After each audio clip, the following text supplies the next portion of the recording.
और वहीं पुतिन के ऑपरेशन विंटर का पर्दाफाश हुआ है। सर्दियों में यूक्रेन पर और बड़े हमलों की आशंका है। रूस की यूक्रेन, यूरोप को चेतावनी, सर्दियों में तुम्हें फ्रीज कर देंगे, ये कह दिया है रक्षा मंत्रालय ने। बिजली संयंत्र, हीटिंग स्टेशन पर हमले मुमकिन हैं। तो रूस सीधे सीधे अब यूक्रेन और यूरोप को चेतावनी देता हुआ नजर आ रहा है कि ठंड में बचकर रहना, सर्दियों में तुम्हें फ्रीज करने की तैयारी।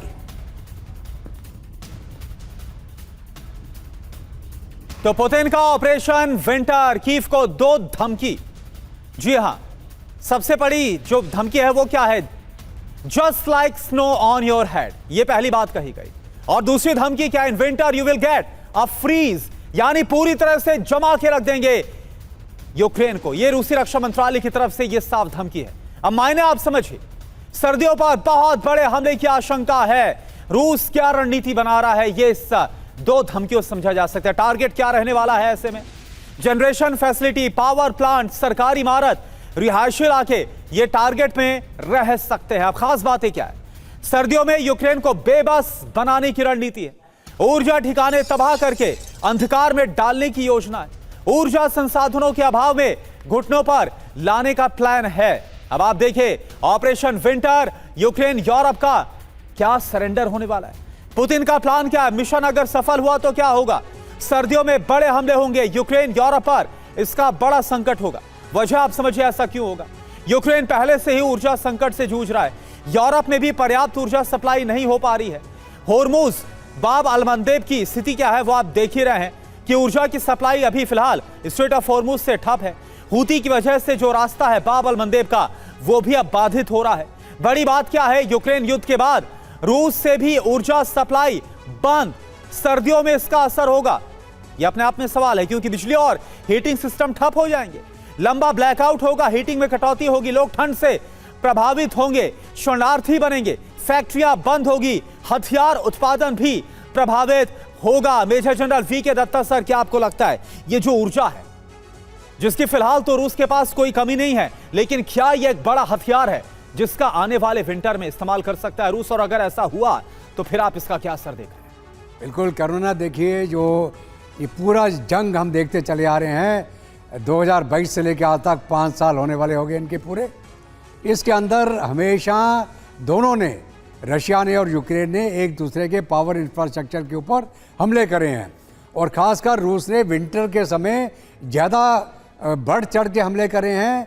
आप देखें, पिछले भी जितने 2-3 विंटर हुए हैं उसमें पूरा यूक्रेन का जो पावर इंफ्रास्ट्रक्चर था उसको ध्वस्त किया गया। इनकी पावर लाइन्स, इनके जनरेशन स्टेशन, सब जगह।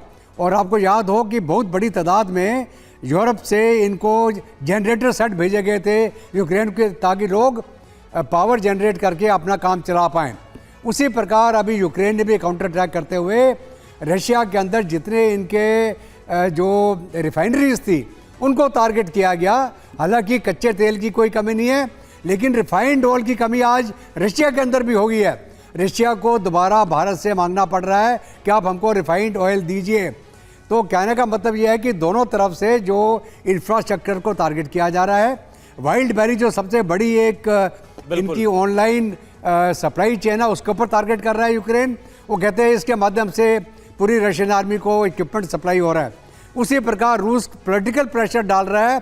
आज के दिन में जो आवाज़ें उठ रही हैं यूक्रेन के अंदर, ज़ेलेंस्की को इलेक्शन कराने के लिए, डेमोक्रेसी वापस लाने के लिए, और ख़ास करके जो इन्होंने जो अपना डिफेंस मिनिस्टर हटाया उसकी तरफ से पब्लिक उसके सपोर्ट में आज के दिन।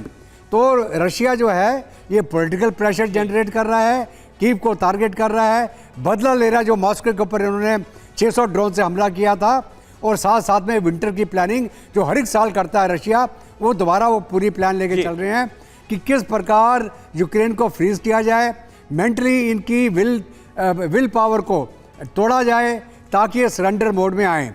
और साथ साथ में इन्होंने ब्रिटेन को भी वार्न किया है कि उसके जो ड्रोन दे रहा है ये यूक्रेन को, जिसके माध्यम से लॉन्ग रेंज टारगेट इंगेज कर रहा है यूक्रेन, इन्होंने ग्रेट ब्रिटेन को भी और यूके को वार्निंग दी है। बिल्कुल सही बात है सर। और ये बीते कुछ दिनों की अगर हम डेवलपमेंट्स पर नजर डालें तो साफ नजर आता है कि ब्रिटेन की इन्वॉल्वमेंट और ज्यादा इस जंग में बढ़ती नजर आ रही है यूक्रेन के पक्ष में। आने वाले वक्त में यूक्रेन को और कैसे ज्यादा से ज्यादा मदद की जा सके, इसकी तैयारी ब्रिटेन की भी नजर आती है।